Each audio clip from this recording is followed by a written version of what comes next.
Vamos apresentar um caso interessante de exame ecográfico na nossa rotina diária, que mostra como é importante a gente estar atento aos detalhes da história que nós temos ao ter contato com o paciente. Uma gestante de 40 anos, quarta gestação, a primeira gravidez com bons resultados, segunda e terceira gestações terminaram em aborto espontâneo, não conseguia mais engravidar novamente, tentou reprodução assistida sem resultados, desistiu de continuar as tentativas e agora se apresenta com uma gravidez espontânea de 7 semanas. Vem fazer um exame de rotina para verificar o estado da gestação. Primeiro ponto importante, lembrem da história que diz respeito a aborto de repetição. Quando nós temos uma situação assim, devemos prestar atenção aos elementos que a ecografia pode nos trazer para tentar esclarecer a questão, sem pensar, é óbvio, em questões que só dizem respeito a exames laboratoriais e etc. Quando iniciamos o exame, nós nos deparamos com uma gestação tópica, um embrião de 7 semanas com frequência cardíaca normal, o anel velocitário adequado, até aí tudo bem. Agora vem as questões importantes que a ecografia pode acrescentar na clínica. Primeiro, olhar o corpo lúteo.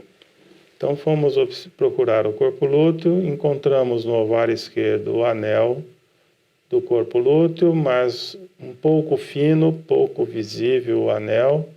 Não estou me referindo ao interior da cavidade, sim ao anel tecaluteínico, que está pouco aparente.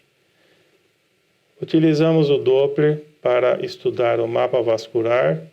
Vejam que o corpo lúteo tem um anel sem vasos. Esses vasos que nós estamos observando aqui em cima estão relacionados com os ligamentos uterinos e não com o corpo lúteo em si. Portanto, de início já temos uma situação a comunicar ao clínico, um corpo lúteo com anel fino, pouco aparente e hipovascularizado. Isso diz respeito a uma probabilidade de insuficiência lútea.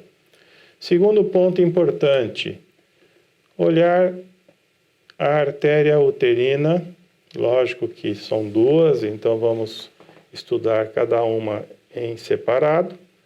Observem que a curva da artéria uterina é vazia, a diástole atinge em alguns momentos a linha zero e a impedância elevada, com índice de pulsatilidade acima de 3,0. Nessa artéria aqui está em 3,27. A artéria contralateral, não mostrada aqui nas imagens, também apresentou uma impedância elevada com pulsatilidade acima de 3. Segundo ponto importante, as artérias uterinas dizem que deve estar ocorrendo algum problema na perfusão arterial, geralmente relacionado com fatores autoimunes, como síndrome antifosfolípides ou trombofilia adquirida autoimune, ou eventualmente os fatores trombofílicos por mutação gênica, que também são frequentes hoje em dia na população. Observem que um estudo de rotina, nós direcionamos a atenção para os fatores que podem levar ao aborto de repetição. Então, se nós apenas realizássemos o exame básico para identificar a gestação intrauterina e verificar a viabilidade do embrião, nós não teríamos fornecido duas questões importantes ao clínico, que dizem respeito à questão da produção de progesterona pelo corpo lúteo e da perfusão arterial uterina, que, obviamente, nesse caso em particular, falam que provavelmente essa mulher está perdendo gestações por fatores relacionados com a perfusão uterina.